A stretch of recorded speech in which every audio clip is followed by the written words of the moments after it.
resume so far is we went over the idea, some algebraic ideas of maps and equivalence classes or equivalence relation.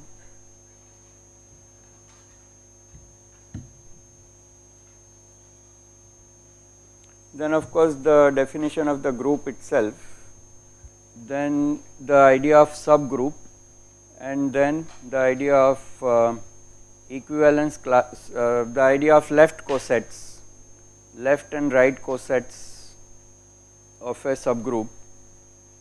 And we saw that this idea of cosets is really an equivalence relation.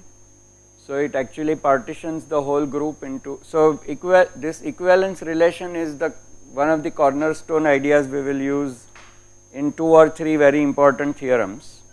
And the implication of the equivalence relation was that any set S, so at that stage there is no group theory or anything, it's just some set theoretic, something related to maps and sets, and it breaks up any set into subsets which are all disjoint. They exhaust the whole, their union exhausts the whole set, and they are then called equivalence classes. Each subset is called an equivalence class. Now when we have a group and we take a subgroup of it and form left and right cosets by saying something like G times H, you know, where G is anything belonging to G and H is the subgroup of G. So this is left coset. The fact that an element belongs to a particular coset is an equivalence relation, and the way we express it is, of course we went through it last time by saying G2 inverse G1 belongs to H and so on. So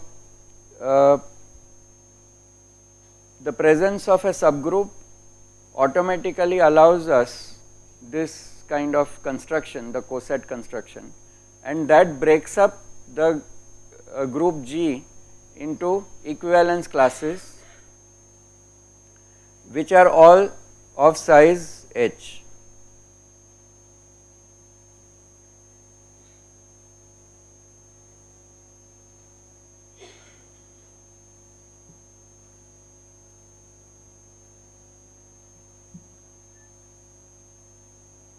Which we call cosets, all of size equal to the size of the group H, or which is order of the group H, subgroup H. And this implies in turn Lagrange's theorem that the size of H has to be a divisor of the size of the whole group G.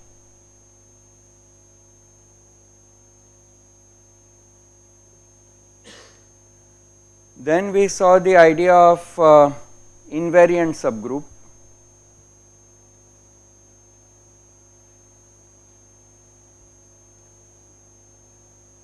Sometimes called normal subgroup.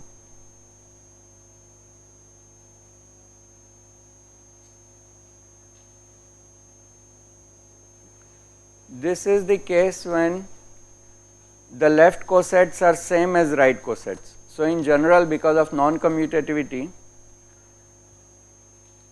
so what we will find, because this division into cosets, the number of cosets has to be universal, has to be the same whether you construct left or right, because after all it is this number, the number of cosets is this ratio.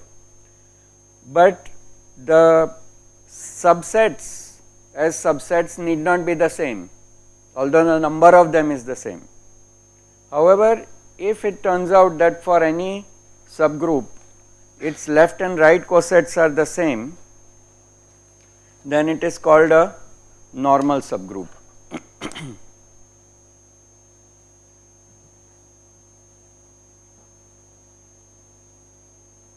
identical to right cosets, then H is a normal subgroup.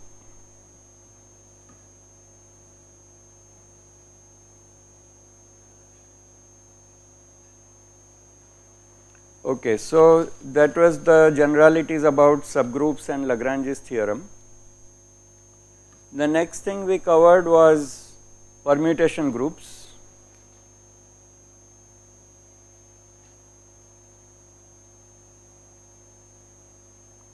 Here again there is an alternative word, symmetric groups.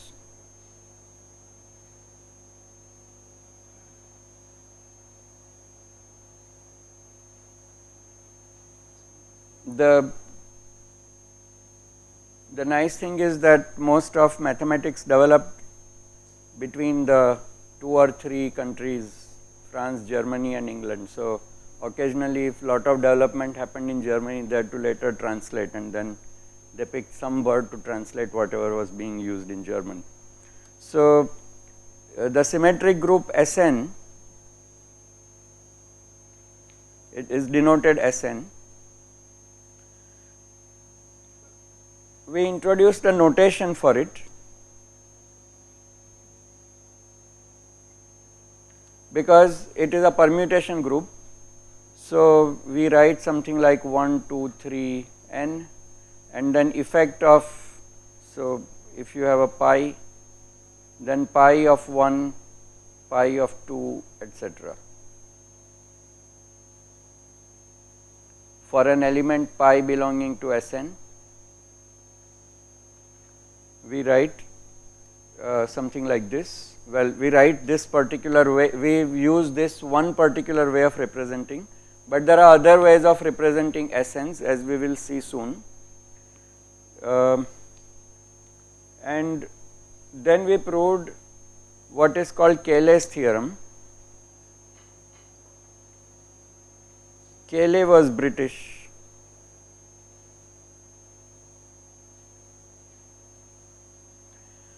The theorem says that every group of order n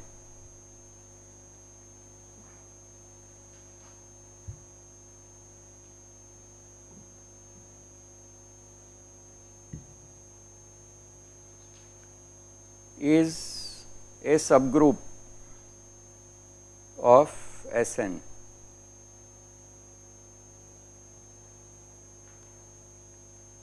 Now this may in some sense seem a little extravagant, because Sn is a gigantic group with n factorial elements and your group has only n elements. But the fact that you can embed like that is certainly an advantage, because you know that if you explored all the properties of Sn groups, then you effectively learn a lot about all other groups as well. Of course, the smaller groups may have other special properties, but many general properties may be just inherited from the fact that they are subgroups of Sn. Also, you can write every group of order n therefore in this notation. It will be encompassing only some subset of the elements of the gigantic group Sn, but certainly you can write them out in this particular form. And in fact, we relied on the mapping. This is done by mapping. So can be proved by mapping.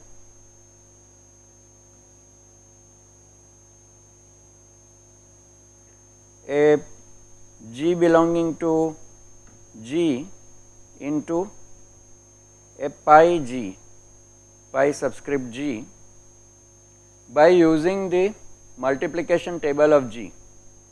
All you do is take the multiplication table of G, and to represent pi G, all you do is pick the row corresponding to G and apply that, fill the lower row of this notation by taking the effect of G on all the elements.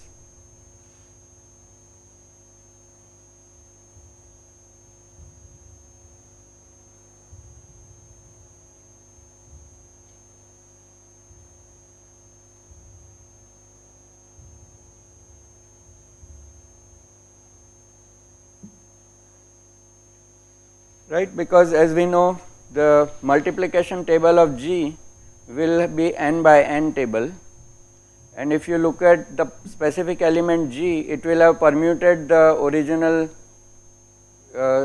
list of group elements into a new set, but that is effectively a permutation. So in a sense, in our terminology of which I forgot to write in our resume, we said that a group is realized on a carrier space. So you have some space on which you carry out some operations, like you have a solid, you rotate it, or you have a lattice which you rotate, or any object that you rotate. So the rotation is a action, or you have a set of objects and you permute them. So the set of objects is what we call carrier space, and the action on it is a realization of the group. So abstract group can be written algebraically simply as some multiplication table, but it is realized in a particular way. Now what we have done here is, in a sense, realized the abstract group G in terms of permutations. Okay. If you consider permutation as more concrete than the abstract group, certainly permutation conceptually is actually like shifting things around. So it is a particular realization of, so it is one realization.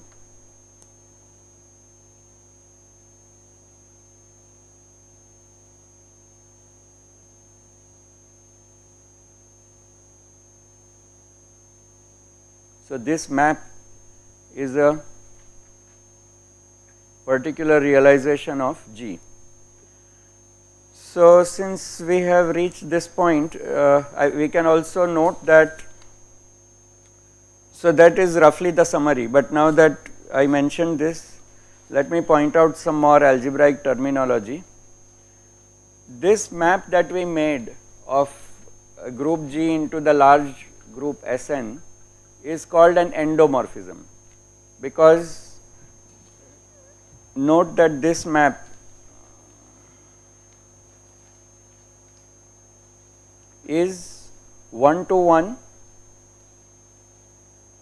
and into, right. This map which is from G into Sn is 1 to 1 because to every element of G we associated one element of the permutation group, and it is into, it does not exhaust the range of the map, but it is also algebra preserving.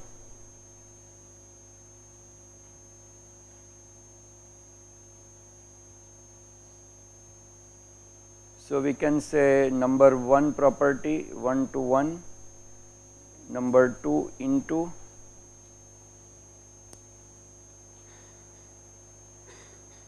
and number 3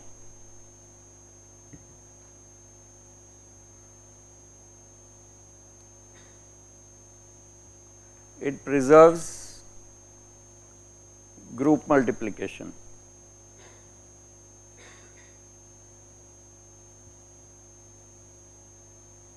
The algebraic structure on our sets, that is to say pi of G1 G2 G1 O G2 will be same as pi G1 O G2 pi G2, where this O is in G and this O is in Sn, right, because once you map G into pi of G, you are looking at an element of Sn.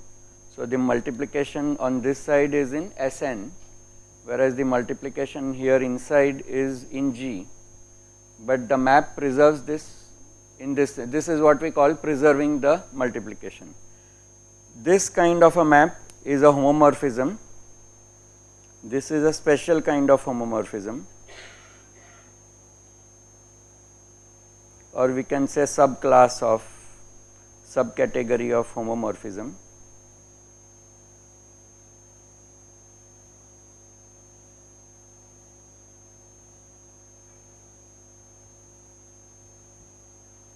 And is called endomorphism.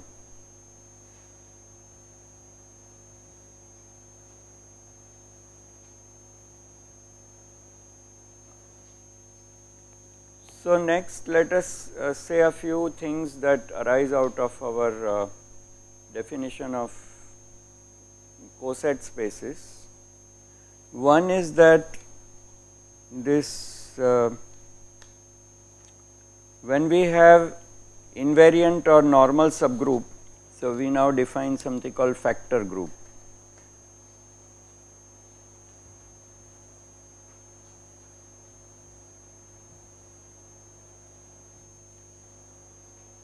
So when n, maybe not use n because n is some number, when H is a normal subgroup,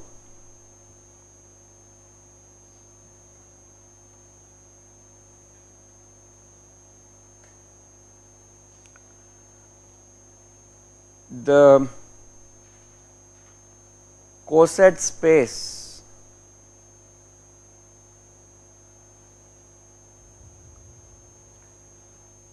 by coset space we simply mean the set of all the cosets, and it is written denoted G/H. We saw that mod G or number of elements in G divided by number of elements in H is an integer, a natural number. There it was usual division. This slash is not a division, but is used as a free form symbol to denote a coset space. When you write G/H, it means that you are using an equivalence relation based on H to subdivide G. Okay. So this is called a coset space and is denoted G/H. So when H is a normal subgroup, the coset space can be also endowed with a group property.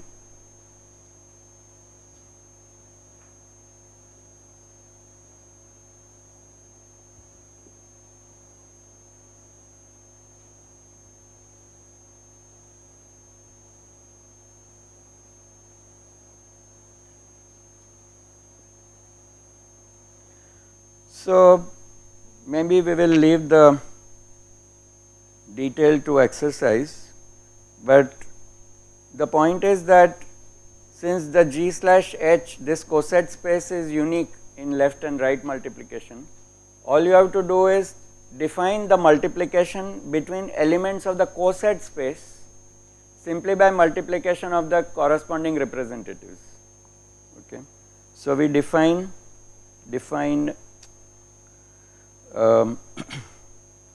coset 1 times coset 2 to be C3 such that G1 O G2 is equal to G3, where G1 belongs to class C1, G2 belongs to class C2 and G3 belongs to class C3.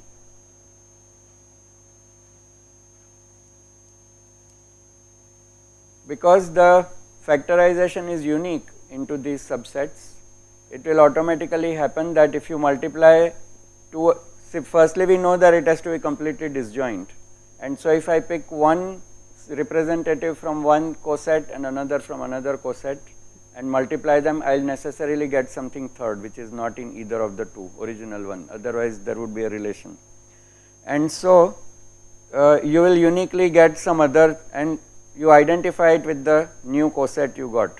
So this is the way that you, so it needs a little bit of checking. I am just telling you that this is how it works. You need to think about it and check, but we can actually endow this coset space with group structure, and in this case it is called factor group.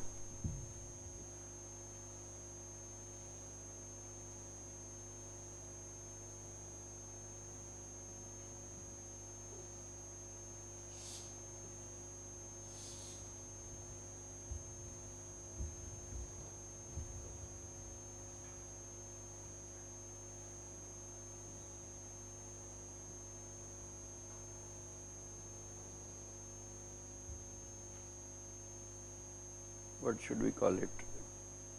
G, H, I, J, K, K.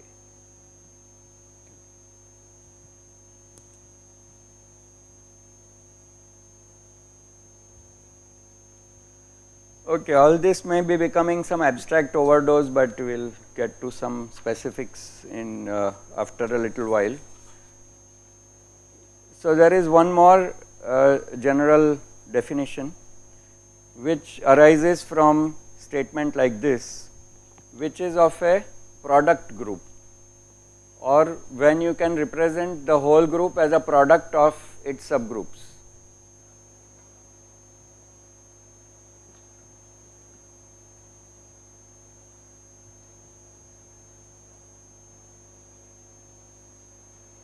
So first we consider the case of what is called internal.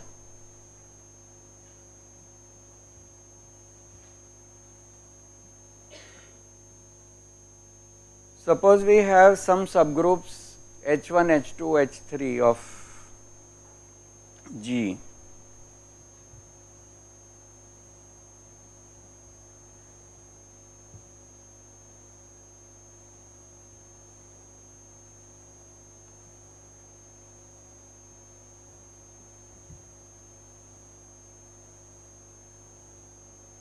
And we have the properties that all of them commute among themselves,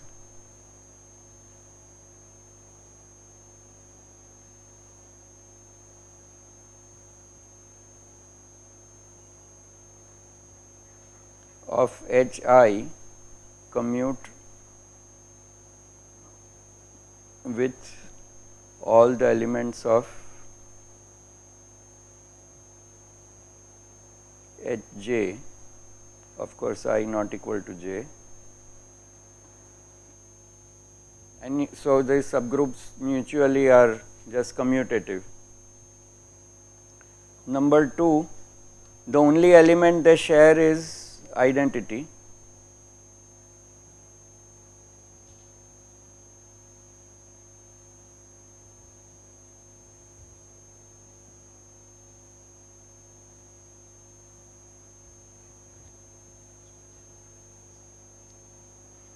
And 3, and this is important, you should be able to recover the whole group out of products of these.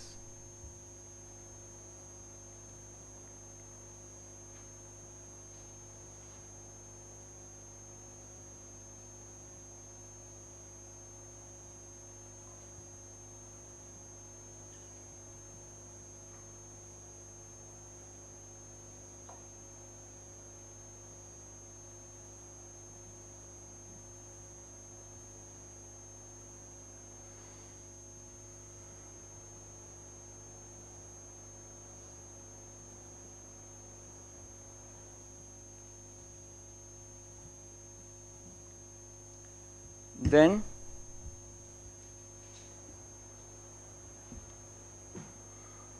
G is said to be direct product of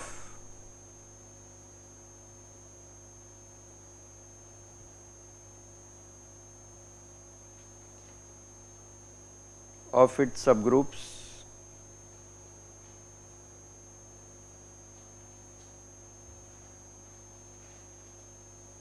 H1, H2, Hn, whatever they are. Okay.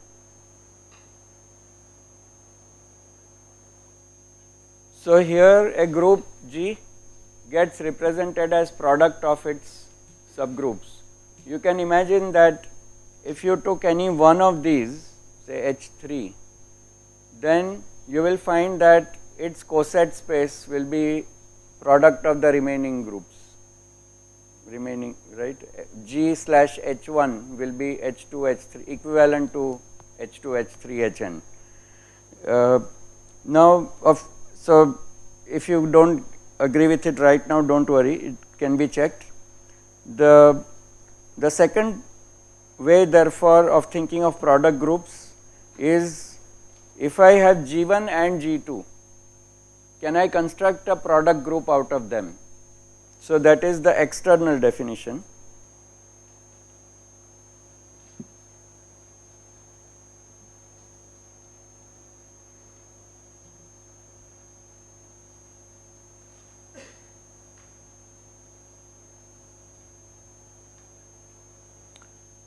Now for the internal case, it was quite restrictive. You can't just declare any group as product of its subgroups. In fact, there will be several groups which will not be expressible as product of their subgroups. However, given any two groups G1 and G2, you can always construct a grand group of size G1 times G2, so that it is actually a product group. So given G1 and G2, we can always construct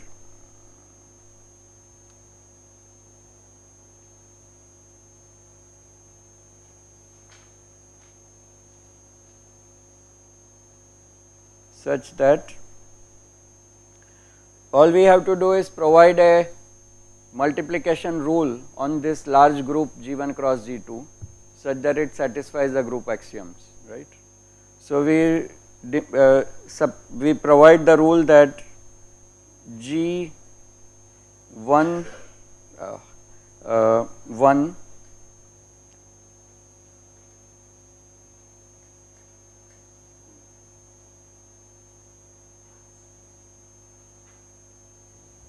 sorry. So we need some simplifying notation to write this out.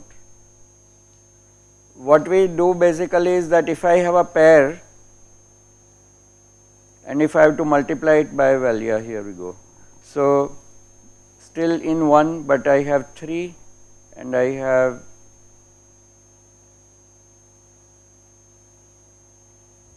right. So the upper label tells you which group it belongs to, lower is just some indexing, it does not matter. Then all we do is we say that this is equal to G1 O G3, which of course both belong to group 1. So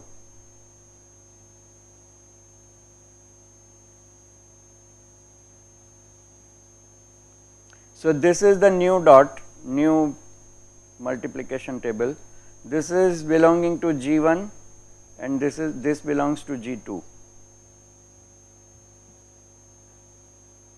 But then we have defined a new multiplication out of them. So all we do is construct ordered pairs. So sometimes in set theory this is called Cartesian product. You take any one set and you take any other set. If you create ordered pairs, then you call it a Cartesian product, because this is like the real line and you take another copy of the real line and then you create ordered pairs, you get the plane. So the plane R2 is a Cartesian product of, and those coordinates are called Cartesian coordinates. So this is called a Cartesian product. So G1 cross G2 is a Cartesian product.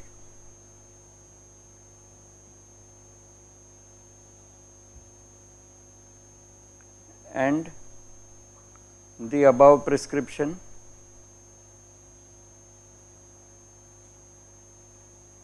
provides a group structure on it.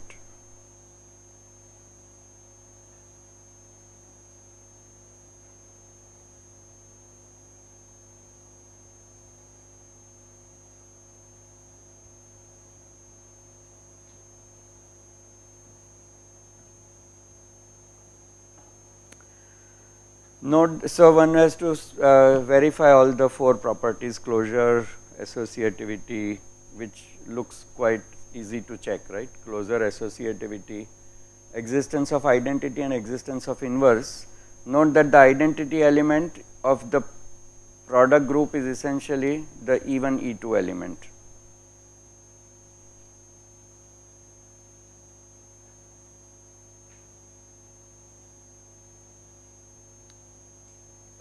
Actually more correctly that, yeah.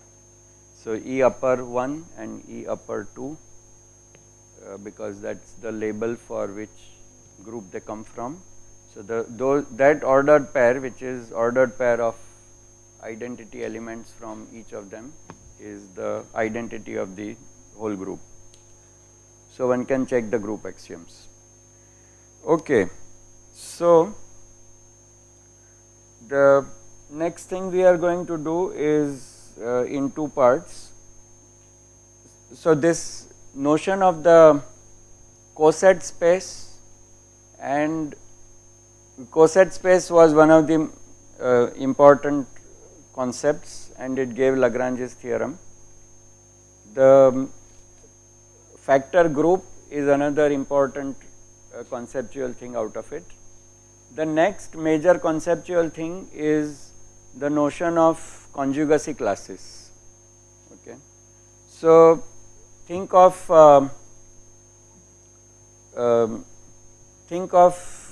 ammonia molecule, okay, which is one carbon, and then there are 4 hydrogens symmetrically placed around it.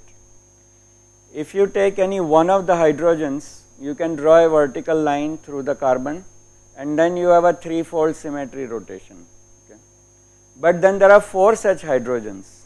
So each of the hydrogens will produce its own 3-fold rotation symmetry.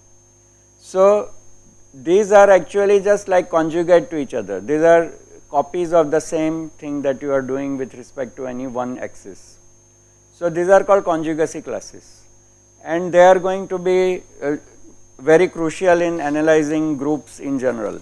And so we are moving towards defining and specifying their properties.